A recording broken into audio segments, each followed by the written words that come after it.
Tout d'abord, les critères de sélection d'un locataire. Il y a premièrement les revenus. Un locataire doit justifier de 3 fois le montant du loyer mensuel en revenus bruts.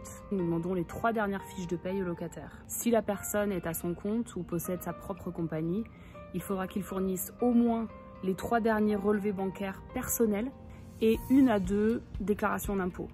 Nous vérifions également le credit score. Aux États-Unis, nous avons un score qui nous permet de nous qualifier de plus ou moins bons payeurs. Et sur ce credit score, nous avons toutes les dettes inscrites. Le nombre de cartes de crédit, le montant des cartes de crédit, la façon dont ces dettes sont remboursées tous les mois, avec plus ou moins sérieux et rapidité. Et nous pouvons aussi trouver ici d'éventuels comptes en collection, c'est-à-dire recouvrement de dettes, ou des collections auprès d'anciens propriétaires. Par exemple, pour quelqu'un qui aurait cassé un bail avant la fin, ou qui serait parti en saccageant une propriété, le propriétaire va chercher à se faire rembourser les dégâts ou les dommages, et dans ce cas-là, il imposera une dette sur le credit score du locataire.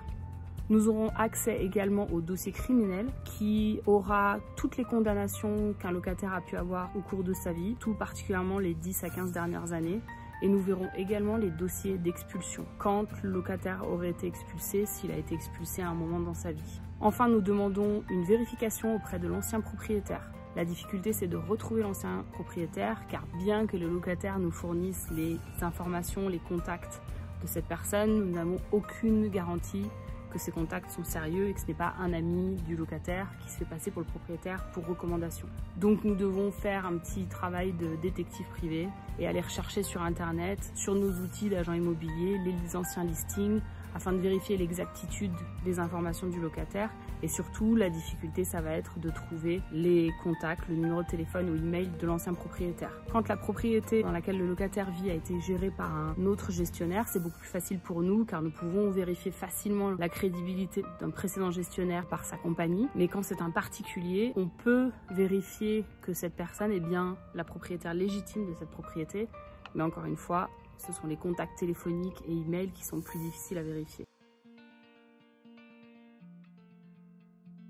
Nous devons bien entendu faire du cas par cas dans la vérification de la crédibilité d'un locataire. Il y a les locataires traditionnels et il y a les locataires section 8. Un locataire section 8, c'est un locataire pour lequel le gouvernement va payer partiellement ou entièrement le loyer mensuel. Mais dans ce cas, ce sont des gens qui ont forcément des mauvais crédit scores, des dettes, ou des gens qui ne sont pas capables de travailler, des gens handicapés. Et dans ce cas, la crédibilité du dossier d'un section 8 va plutôt se reposer sur la vérification auprès de l'ancien propriétaire et sur le fait que la personne n'ait pas de dossier criminel ou d'éviction.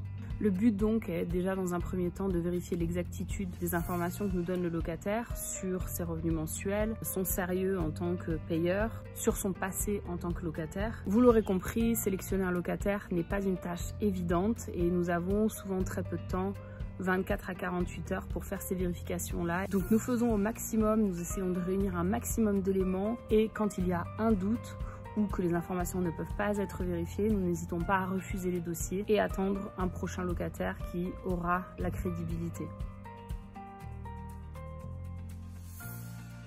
Il n'est jamais exclu qu'un locataire puisse avoir un dossier parfait, une vie parfaite et un coup dur. Pendant le terme de la location, on a vu des gens avoir d'excellents dossiers, d'excellents revenus, une situation idéale et à la suite d'un divorce, d'une maladie, d'un coup dur dans la vie, perdre beaucoup de choses et devenir un locataire à problème.